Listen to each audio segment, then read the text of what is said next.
Hi, Sarah. I'm Dennis. How you doing today? I'm doing fine. Where in the world are you located at this I moment? I am in northeastern Texas at this moment.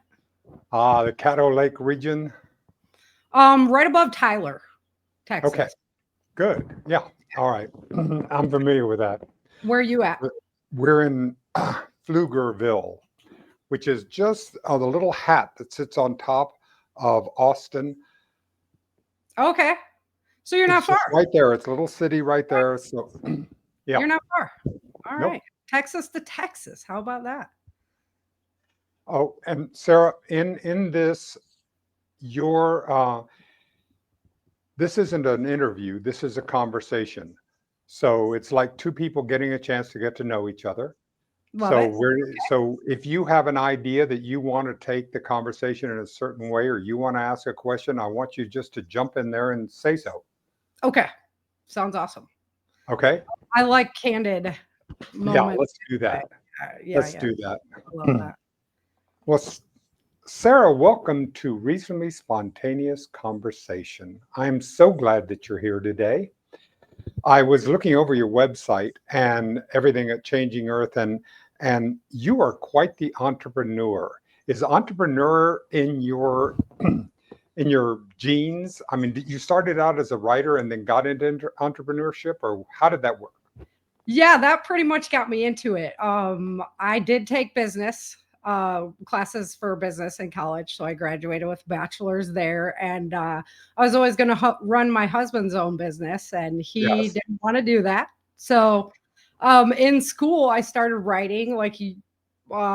So my instructor was like, "You write way too flowery. This has got to be meat and potatoes for business." And I'm like, "Well, that is no fun at all." So, yeah, I just started writing. It took me like 8 years to write the first book, Day After Disaster in the Changing Earth series. Yeah. And when I was done, my mom was like, "You wrote a whole book. You have to publish it." And I was like, What "I don't year know how to was this? publish." What year did you finish it? 2014 is when I published my first book. And Wonderful. Now, what got you interested in this genre, in the entire prepper genre, and what was your internal motivation for that? so I grew up country. And I saw that our modern technology was really taking over. And everybody was kind of forgetting, how to garden, how to hunt, how to do things with nature, maybe not even visiting nature for a Yeah. hike or something like that. And I was like, if we had something happen and we lost our society, how would people even handle that? I was actually at the river with my girlfriends, and I was like, what would happen if we lost power? And they're like, oh, yeah, we wouldn't have our curling irons and we wouldn't have. And I was like, what about communications and refrigeration? We're so set into this lifestyle that Yeah. requires power. It requires all these things to make our society work and be such a peaceful society. So I was like, okay, well, what would happen if I was down here at school? Well, my family was up in the foothills. And in the book, she's down working in Sacramento, but all heck breaks loose. And how do you get home? Mhm. How do you deal with that? So that was really, I was just exploring ethical questions. In my book, this is kind of a touchy topic, but in my book, she comes upon a woman that's being raped. And it's the choice of, do you help or do you not? You might not make it home that night if you help, but do you stand by and watch this happening? Erica decides to help, and it turns out there was a little girl hiding in the bushes. Ooh. So, if she wouldn't have helped, it would have made that child's life a lot different and everything. So it was all those ethical questions that I was exploring Yeah. that really, fueled me up. I also love Jean M. Auel's books. The Clan of the Cave Bear is the first one. It's the Children of the Earth series. Hmm. She teaches through her fiction. I started looking up all her herbal healing and all the things she was talking about. Like, does that actually work? And lo and behold, it was all true. And I was like, whoa, okay. So I can take my cool exploration that I did of all these concepts and put it together with this knowledge that I have of how to hunt and how to herbal heal and do all these things. And I can teach people to do that. They're going to be learning through my stories. And what better way? Nobody likes to sit there and read stereo instructions, but man, you love to get enthralled in a good book. We are wired for stories. Right. And human beings are wired for that. We have that all through our history. Yes. Yeah. And I've heard stories of like, oh, I was watching The Walking Dead and they did this, that, and the other. And it saved my life that night when somebody was approaching me. And I was like, I can do that. We're there. So that's what I was like, okay. I started taking a lot of courses on marketing books just because I'm a business major. So I knew I had a product. It's not going to sell itself. It's not going to walk off the shelves on its own. You've got to actively be out there promoting it. And so I found a free course on just book marketing. It was very much centered around nonfiction books. And I started going, okay, well, how can I apply this to the fiction world? And the lady that did the class, she's awesome. Devor Lansky is her name. She's a phenomenal, there's so many sharks out in the water for authors. Of course. Oh, they're just out there swimming. And this lady is wonderful. So if you want to learn about marketing books, I highly recommend Devor Lansky. But she started having me actually write blogs to how to translate this into fiction material. And so podcasting came up and I was like, what a cool tool to be able to have. I can do a chapter of my nonfiction or a chapter of my fiction book. And then we can take that concept that I was trying to teach you about through the fiction and expand it into the nonfiction area. I can get all these, professionals who are amazing, do amazing things in their field and get their advice. And not only was I sharing this with the world with a huge audience on how to survive and apply these things, but I'm getting all this free training on top of it. So, which I love. I love to learn. So that's really what launched me off. And now we're just going. All right. So this was 2014. And so you began to build. Did you have the concept that this could be an entire business? I mean, because you have built a business that is continuing to have sidelines and works that you're doing. Talk about the journey into you making an entire enterprise, Sara. Yeah, so I was very blessed. The podcast really expanded my network and really expanded just the amount of people I was connecting with. Now I get to go to events. I go out to an event called Prepper Camp in North Carolina every year. I teach self-defense out there and anti-kidnapping and sexual assault classes. So that really helped expand the network. And I just started writing. I write like crazy. I wrote a book. I just wrote one in like a month. So when I just get the itch, I just write it. Oh, wonderful. So it expanded the pantheon. I try not to watch too many TV series because I don't want it to invade on my work. Exactly, because it does. It will influence, right? Right. But I was hearing all about Game of Thrones and about how when he brought it to Hollywood, they started producing it and he didn't have the end written.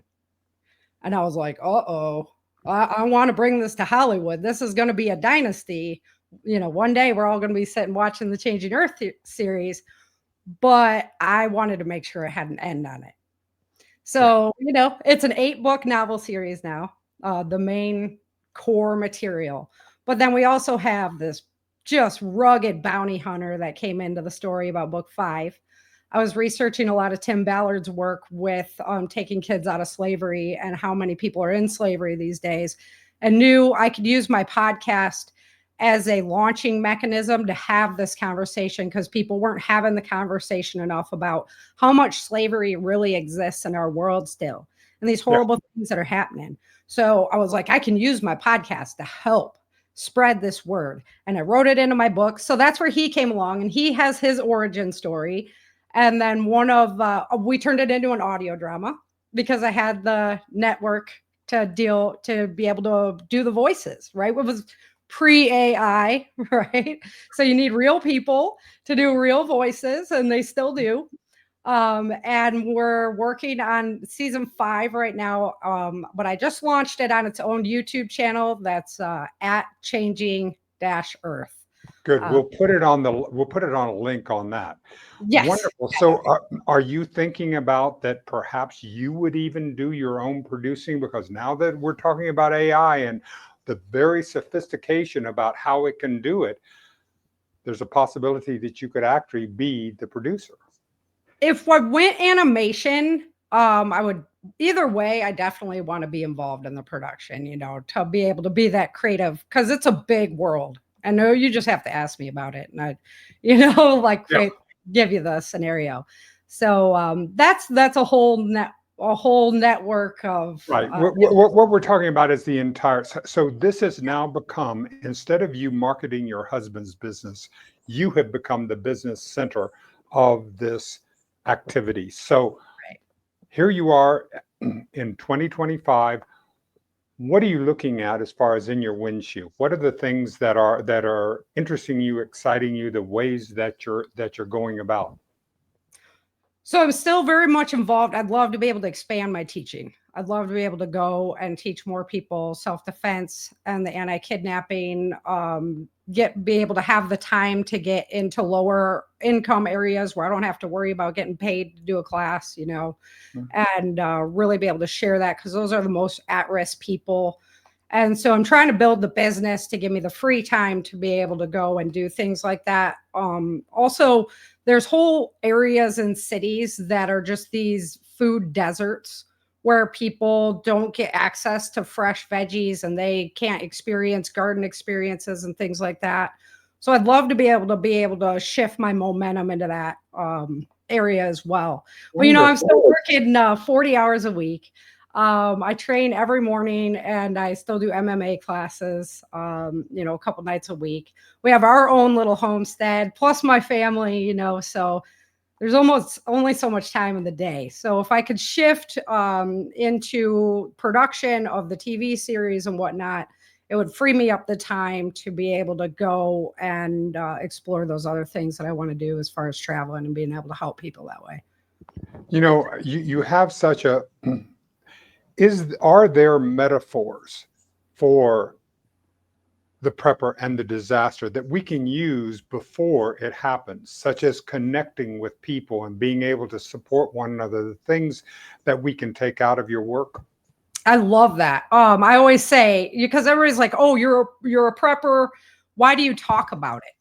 Right? Why do you talk about it? Expand the concept to get the metaphor. Exactly. So I always say prepared people make prepared communities, make prepared cities. And then if disaster hits, these communities can literally assist these communities. We can't count on government. We've seen that in North Carolina. We've seen it in Katrina. We can't. We have to rely on each other. So the more you prepare your household, and then you prepare your community. There's all kinds of CERT teams. Hope for Survival is a great community area. He'd love to expand down south a little more. There's a lot of really great networks out there. Explore my just go to the guests that have been on my podcast, some incredible people. And there's lots of people willing to help. It's kind of a stigmatism that like, oh, we don't let people in. And there are those individuals, right? Sure, But no. but that's within any organization. I was talking, you don't paint with a broad brush, every single person within, but you take the main part of that organization. That's where you want to focus. Right. Prepper Broadcasting Network. All of my shows go out on Prepper Broadcasting Network as well. And they're a stellar group of individuals. There's shows every day of the week over there. As far as classes you can learn and all kinds of material. Yeah. And this isn't, and one of the things that I'm interested in, Sarah, is because this idea of the Lone Ranger, the rugged individualist, the person that is just not the way it works, because we are a tribal species. We communicate and collaborate is the only way that we are all going to survive. Amen to that. You teach that in every way, don't you? Yes, I do, because I'm all about wilderness survival. So when I started out, I was like, you know what I'm going to do? I'm going to take my family and we're going to go in the woods and we're going to hide because I know how to survive out there. But guess what? I went camping with my kids for like a weekend. And they were like, where's our iPads and our video? Oh my goodness gracious. I'm not surviving those 6 months out there with them, right?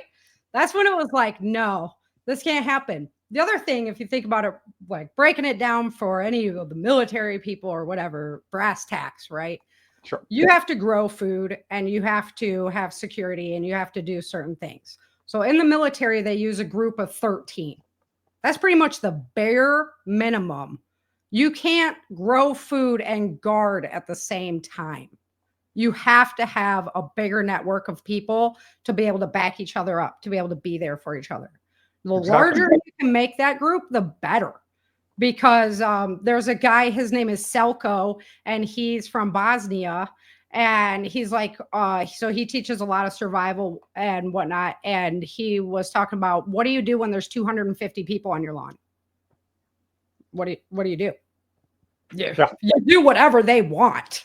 I mean, you don't have an option, there's no, like, you're not coming out of your house with a gun or something like that. Your family's in there. If you're gone, what's your family going to do? You'd be better off to go out the back door and leave the house. Forget it. That's what I always tell people. Riotous situation, leave it. That is stuff. It is insured, but the lives of your family can never be replaced. And one of the baddest, awesome, most killer, like literally killer men told me that. He was like, no, you leave. No. And you don't ever protect that. I can't replace my wife. Yeah.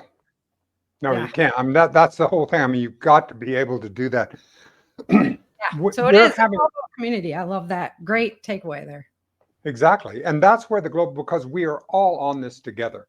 If we cannot exclude anyone, the minute we begin excluding someone and saying, okay, well, you are not deserving, but these are the people that we're going to, I believe we've lost the mission.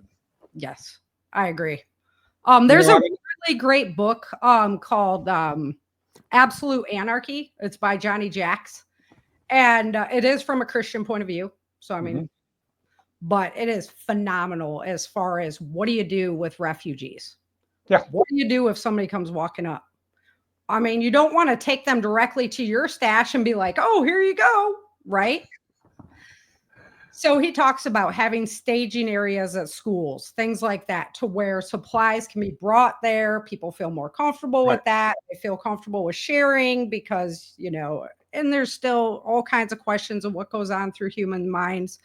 Sure. But we all have a little bit of faith and a little bit of love. And I think it would really. That's right. And that's where it goes. Well, Sarah, there are opportunities here in the inner cities, such as the city gardening movements and the opportunities to where you can actually help people that, let's say that whether or not the apocalypse actually happens, or whether or not it's an apocalypse for a single family who suddenly has that's an apocalyptic event when somebody doesn't have rent, doesn't have food, trying to figure out how we're going to do that is their apocalypse.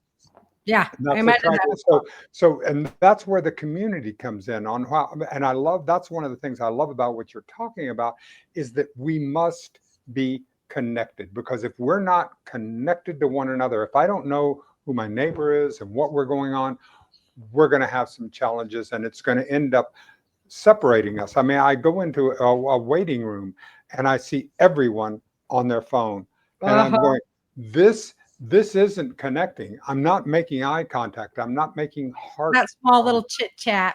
And so I interviewed a guy one time that was very much inner city, New York, I believe, an apartment building.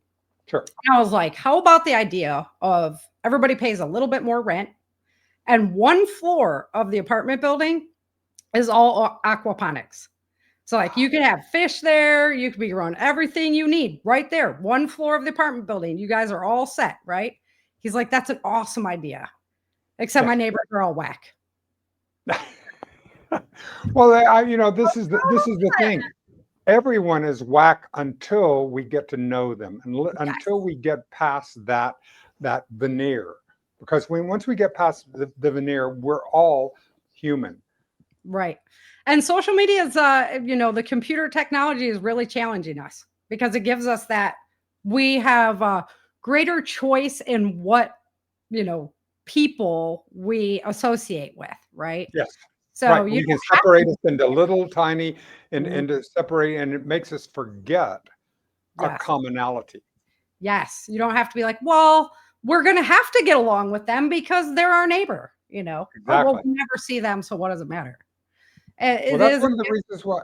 That's one of the reasons why I wanted to talk with you, because there is a lot of prejudice about the prepper community. There are the people that you're actually standoffish, that you don't want to be, that you don't want to be part of it, and you are breaking all of those. You're shattering them, and I love that you're doing it. I'm actively trying. When I first published my book and then I took it out to the marketplace, everybody was like, "Oh, well, you're a prepper." And I'm like, "I'm a what?" Okay, I don't know what you're talking about, but I grew up country. My grandpa taught me to shoot when I was 12 years old. I was on a shotgun. I was on a 22 from the time I was 5. I don't know. I've always had them in my hands, and I learned how to bow hunt, and I know how to break a whole animal down and garden. And then the herbal healing came in when I had some really bad stomach problems, and they threw all these pharmaceutical pills at me, and I went, wait a minute, I went from being an athlete, working 10-hour days, training for 3 hours after that, to being in the fetal position. And you're telling me it's because of lack of medication?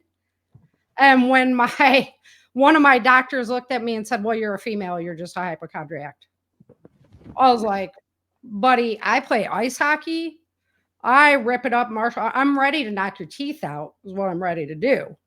So I Yeah. threw all those pills out the window on the way home. I was like, boop, that's gone. And luckily, I met a really good doctor who did like both types of medicine, holistic medicine and Western medicine. How And is there not? How do we not treat the entire body? they, yeah, How do you, that's what drives me nuts about the specialists, about saying, well, yeah, I can work on your left shoulder. I'm not interested in your right shoulder, but on your left so true. shoulder, within that cartilage, that's my specialty. Right. What? And it doesn't go together because diet's affecting things. Everything is, it's Yeah, all interconnected, and it's all part of yeah, what, and one of the things that I love, and one of the reasons why I was so excited when our producer and director Renee found you and was able to bring you on, is that we're very much invested in women's leadership, because I believe that we have to have equality in both men and women, that we both have things that to lead with, and the only way we can do that, we can't do it in a hierarchical one, or right. we have to, each one of us brings the skills, just Yes. like you brought your husband, wanted to, you were going to do your husband's business, but you became the entrepreneur and the leader in that, and then he gets a chance to support you. Yeah. It's so And much he of the is same way. amazing support. He is, I couldn't do it without him. He's the best Exactly. brother. He's there, oh, you got to work late on that. You got to take care of this. Don't you worry. I got your back. And it's a give and take. There's no way I'm just taking it all, because I recognize that I'm so blessed to have him in my life and have the support that I do, that I would never take that for granted.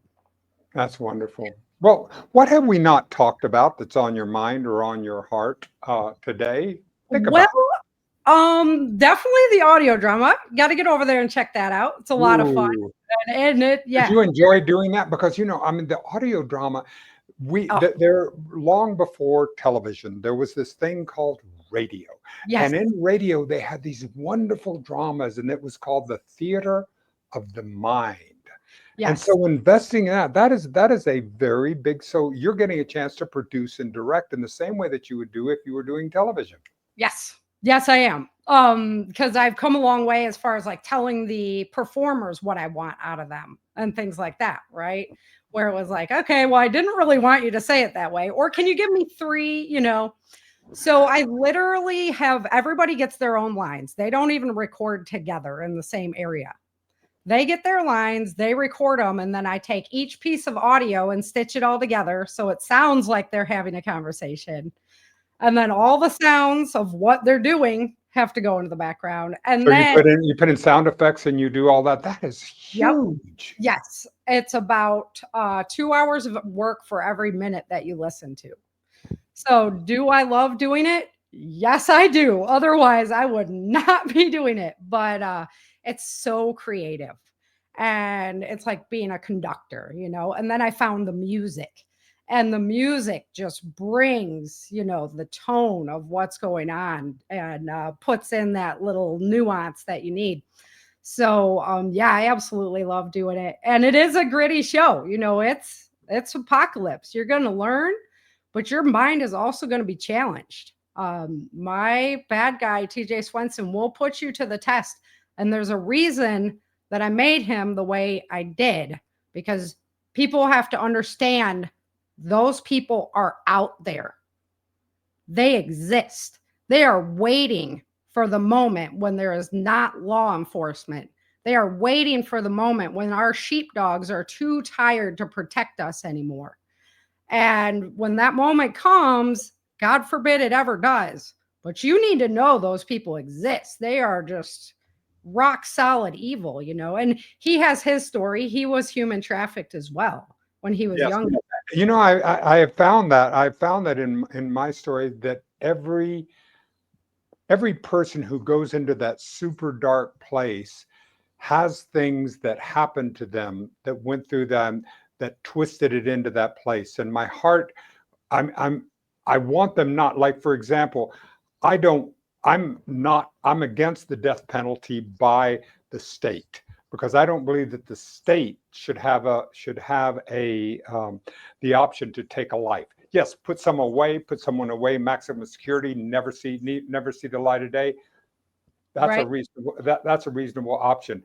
But I want to make sure that we have the opportunity to be able to do things and take care of our humanity the way that you've done it. Well, my goodness, Sarah, this has just been so much fun. Thank Thank you. you. I Thank really, you for thank you yeah. for playing with me today, and thank you for showing me your own entrepreneurial story, what you're doing with your family, how you're doing it, because this is the way, and I can't wait to listen to some of your art that Yeah, you I have hope done you do. for your. It's good stuff. All right, It's just got all remastered and yeah, it's a lot of fun. So all right. and then, Well, I have a new book coming out before too long, so you got to get caught up on the series as well. I'm working on that right now. So all yeah, right. Please send us the announcements and everything. Sarah, thank you very much for being on Reasonably Spontaneous Conversation. thank you for having me.